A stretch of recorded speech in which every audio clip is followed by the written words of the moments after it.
പിതാവിൻ്റെയും പുത്രൻ്റെയും പരിശുദ്ധാത്മാവിൻ്റെയും നാമത്തിൽ ആമേൻ. പ്രിയപ്പെട്ടവരെ, ഇന്ന് നമുക്കൊരു തിരുവചനം പഠിച്ചാലോ? പ്രത്യേകിച്ച് നമ്മൾ ക്രിസ്മസിന് വേണ്ടി ഒരുങ്ങുന്ന ഈ ദിവസങ്ങളിൽ നമുക്ക് ഒരു തിരുവചനം നമുക്കൊന്ന് പഠിക്കാം, നമുക്ക് ധ്യാനിക്കാം. പുറപ്പാടിന്റെ പുസ്തകം 20-ാം അധ്യായം 24-ാം തിരുവചനം: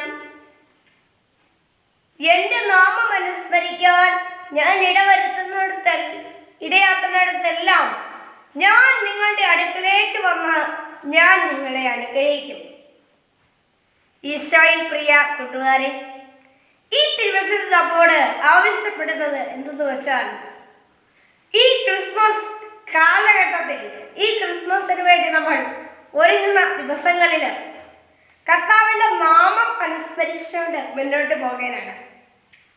ഈ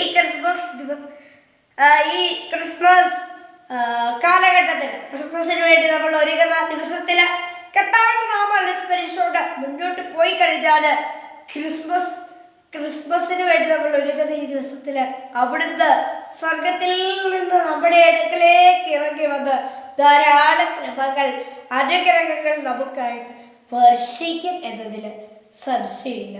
അവിടുത്തെ സ്വർഗത്തിൽ നമ്മളെ കാത്തിരിപ്പുണ്ട്. സ്വർഗത്തിൽ നിന്ന് അവിടുന്ന് ഇറങ്ങി വന്ന് ഈ ക്രിസ്മസ് കാലഘട്ടത്തിൽ നമ്മുടെ മേലേക്ക് കൃപയും അനുഗ്രഹവും വർഷിക്കുമെന്നതിൽ യാതൊരു സംശയമില്ല. അതുകൊണ്ട് നമുക്ക് ക്രിസ്മസ് കാലഘട്ടത്തിൽ ദൈവത്തിൻ്റെ നാമം അനുസ്മരിച്ചുകൊണ്ട് മുന്നോട്ട് പോകാനുള്ള കൃപയ്ക്കായി നമുക്ക് പ്രാർത്ഥിക്കാം. ഈ വചനം നമുക്ക് ആവർത്തിച്ചു വിട്ടാൽ നമുക്ക് പ്രാർത്ഥിക്കാം. ഈശോയെ, നിന്റെ നാമം അനുസ്മരിച്ചുകൊണ്ട് മുന്നോട്ട് പോകാൻ ഈ ക്രിസ്മസ് കാലഘട്ടത്തിൽ ഞങ്ങളെ സഹായിക്കണമേ. നമുക്കൊരു നിമിഷം അവിടുത്തെ നാമം അനുസ്മരിക്കാം. ഈശോയെ സ്തോത്രം. Hallelujah, hallelujah. യേശുവേ ആരാധന.